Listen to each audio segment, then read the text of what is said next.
네, 안녕하세요. 라이프 오브 볼트입니다. 지금 이렇게 비가 엄청 많이 오고 있는데 어쩔 수 없이 아직 야외 콘텐츠를 찍을 수가 없어서 오늘은 좀 고민하다가 최근에 또 전기차들이 출시가 많이 됐잖아요. 다양한 전기차들을 좀 볼트랑 비교를 해보려고 이 영상을 켰습니다. 저는 이제 볼트 차주기 때문에 볼트 차주 입장에서 다른 전기차랑 또 비교도 해보려고 지금 시승도 준비 중이에요. 근데 그러기에 앞서서 오늘 총 6개 차종을 재원표를 보고 비교를 해보려고 합니다. 그 6개 차종은 어떤 차냐면 쉐보레 볼트 EV, 현대 코나 일렉트릭, 기아 니로 EV, 르노 조에, 푸조 E208, BMW i3까지 이렇게 총 6개의 차종을 제가 재원표를 참고하면서 비교를 해보려고 합니다. Come on. 먼저 쉐보레 볼트 EV부터 보면 전장이 4165mm, 전폭이 1765mm, 전고가 1610mm, 휠베이스가 2600mm, 공차 중량이 1620kg, 에너지 용량 66kW, 연비 5.4km, 총 주행 가는 거리는 414km입니다. 이제 변속기 출력 토크, 서스펜션은 재원표를 참고하시면 되겠습니다. 가격은 이제 세이프티 옵션까지 합친 풀옵션 기준으로 알려드리면 4,959만원입니다. 2020년 기준 보조금으로 지자체 보조금 서울 기준으로 계산을 해봤습니다. 총 보조금은 1,270만원이 나오고요. 실구매가는 취등록세 제외하고 3,689만원이 나오게 됩니다. 다음 차로는 바로 현대 코나 일렉트릭 알아보도록 하겠습니다.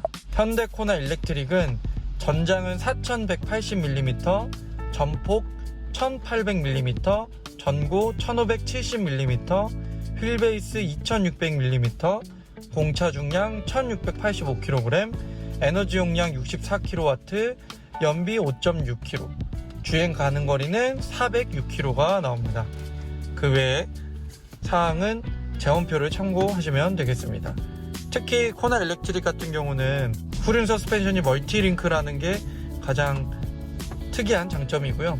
가격은 썬루프랑 외관 패키지 같은 건 빼고 계산을 했습니다. 다른 전기차도 그게 없기 때문에 다른 전기차에도 있는 옵션 기준으로만 준비를 했습니다. 그래서 나온 가격이 5,200만원 정도가 나옵니다. 보조금은 서울 기준으로 1,270만원이 나오고요. 따라서 실구매가는 3,930만원이 나옵니다. 다음은 기아 니로 EV입니다. 전장은 4,375mm, 전폭 1,805mm, 전고 1,570mm, 휠베이스 2,700mm, 공차 중량 1,755kg, 에너지 용량 64kW, 연비 5.3km, 주행 가는 거리 385km. 나머지는 재원표를 참고하시면 되겠습니다.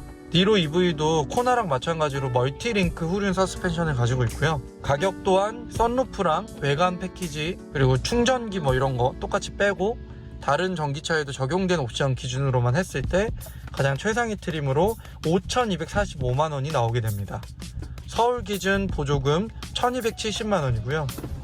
따라서 실구매가 3,975만원이 나오게 됩니다. 네, 다음은 르노 조에가 되겠습니다. 르노 조에 전장 4,090mm, 전폭 1,730mm, 전고 1,560mm, 휠베이스 2,590mm, 공차 중량 1,545km, 에너지 용량 54.5kW, 연비 4.8km, 주행 가는 거리 309km. 나머지는 재원표를 참고하시면 되겠습니다. 르노 조에 같은 경우는 출력이 그렇게 높지 않죠.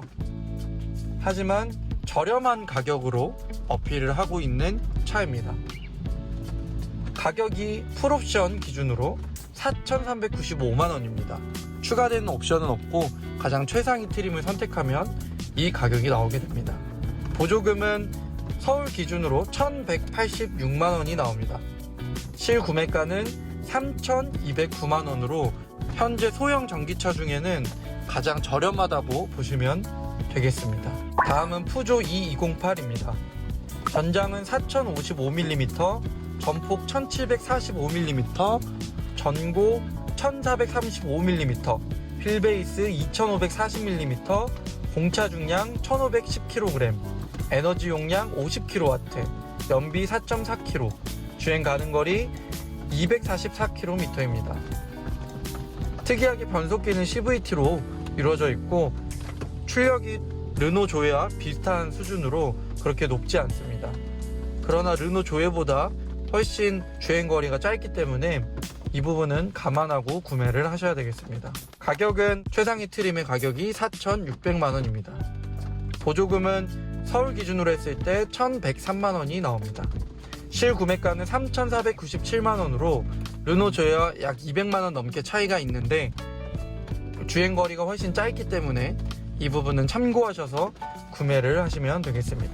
마지막으로 BMW i3입니다. 전장은 4010mm, 전폭은 1775mm, 전고는 1600mm, 휠베이스는 2570mm, 공차 중량은 1340kg, 에너지 용량은 37.9kW, 연비는 5.6km, 주행 가능거리는 248km가 되겠습니다. 변속기가 BMW i3도 CVT네요. 출력은 조에와 푸조 2208에 비해서 조금 높고요. 후륜 서스펜션이 멀티 링크가 되겠습니다. 주행거리 빼고는 뭔가 다 합쳐진 느낌입니다. 가장 최상위 트림 솔플러스 기준으로 6,560만원이 나옵니다. 보조금은 서울 기준 1,166만원입니다. 실구매가는 5,394만원이 나오게 됩니다.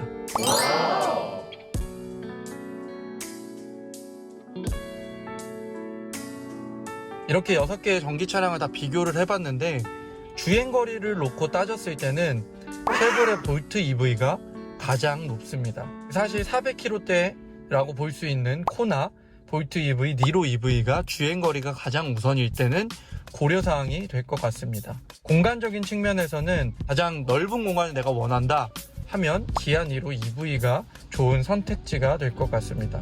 가격 면에서는 가장 저렴한 게 현재 르노 조에입니다.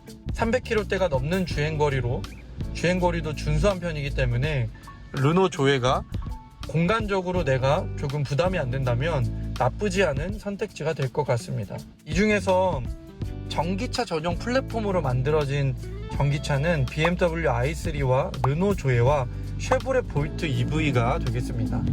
나머지는 현재 일반적인 내연기관 차량 플랫폼으로 사용을 하는 차입니다. 전기차 전용 플랫폼이 좋은 이유는 일단 기본적으로 설계 자체가 전기차에 맞게 특화되어 있어서 실내 공간을 훨씬 잘 뽑을 수 있다는 장점도 있고, 배터리 위치가 밑바닥으로 튀어나오지 않아서 훨씬 바닥과 차체의 높이가 확보가 되기 때문에 배터리 보호에 있어서 큰 이점을 차지합니다. 실내로 기아 니로 EV나 코나 같은 경우는 배터리가 밑에 깔려 있어서 좀 높은 방지턱이나 구조물들이 있을 때 많이 조심해서 운전해야 하는 편이기도 합니다. 근데 내가 승차감이 조금 걱정이 된다 하시는 분들은 아무래도 멀티링크가 있는 BMW i3나 코나, 니로 EV가 여러분들에게 좋은 선택지가 되지 않을까 싶습니다. 제가 지금 볼트 EV를 타고 있는데 승차감이 좋은 편은 절대 아닙니다.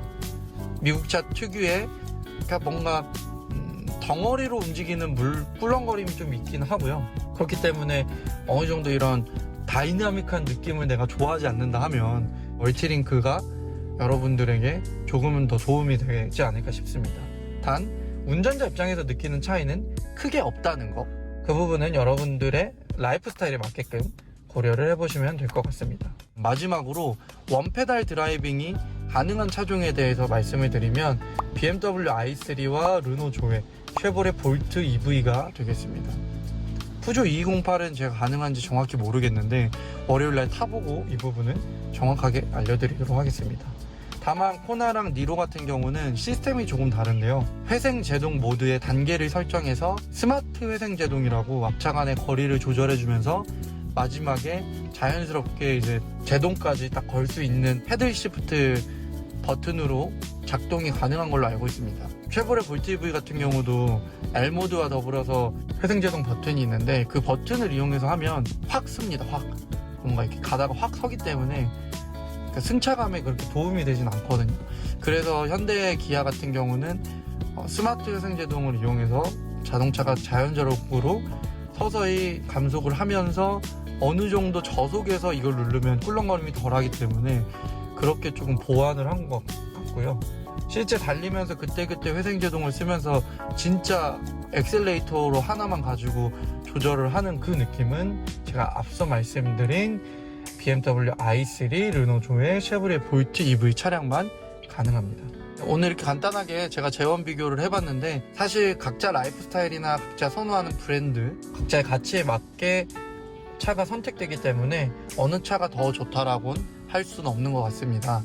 하지만 전기차를 지금 구매를 고려 예정 중이신 분들에게 조금이라도 도움이 되는 마음으로 비교 영상을 만들어 봤습니다. 저 같은 경우는 가장 긴 주행거리가 큰 목적이었기 때문에 쉐보레 볼트 EV를 선택을 했었고요. 그 다음에 그래도 어느 정도 내부 공간이 좀 나왔으면 좋겠다. 그래서 제가 뒷자리에 사람 태울 일도 한두 명씩 있기 때문에 그래도 레그룸이랑 폴딩을 했을 때 짐도 많이 실어야 돼서 그래도 나름 내부 공간이 나쁘지 않은 볼트 EV를 선택했던 것 같습니다. 단 저희 부모님은 제 차 타는 걸 되게 안 좋아하십니다. 승차감이 나쁘다고 되게 안 좋아하시는데 저희 어머니는 스타렉스를 많이 타시거든요. 근데 스타렉스랑 비교를 많이 하시더라고요. 그래서 차라리 스타렉스가 더 낫다며 그렇게 얘기하시는데 저는 인정할 수 없죠. 어떻게 스타렉스보다 볼트 EV가 승차감이 나쁘냐. 전 저희 어머니는 그렇게 느끼시더라고요. 그러니까 이게 사람마다 좀 다른 것 같아요. 그래서 여러분들도 그런 개인 차이가 있기 때문에 꼭 차량을 시승을 해보시고 타보신 다음에 결정을 하는 게 가장 좋을 것 같습니다. 이제 곧 볼트 EUV, 새로운 볼트 EV, 그리고 폭스바겐 ID3, 그리고 내년에는 현대에서 아이오닉 5, 그리고 기아에서도 다양한 전기차가 준비되어 있는 걸로 알고 있는데 진짜 전기차가 많은 분들에게 선택을 받고 있고 대중화가 돼가고 있는 과정이라고 생각을 합니다. 그래서 여러분들도 전기차에 대해서 궁금증을 가지시고 타보고 나서 생각을 해보시는 것도 나쁘지 않을 것 같습니다. 앞서 영상에 제가 여기 띄워드릴 텐데 전기차 구매 시 고려해야 될 사항들, 이런 분들은 전기차를 구매해도 되고 안 되고에 대한 영상을 제가 미리 올렸기 때문에 그거 한번 보시고 전기차 구매가 나는 뭐 나쁘지 않을 것 같다 싶으면 이번 기회에 한번 고민하셔서 여러 군데 들리셔서 시승 꼭 해보시고 좋은 차량을 선택하시길 바라겠습니다. 이상 라이프 오브 볼트였고 더 좋은 컨텐츠로 찾아뵙는 라이프 오브 볼트 되도록 하겠습니다. 다음에 봬요.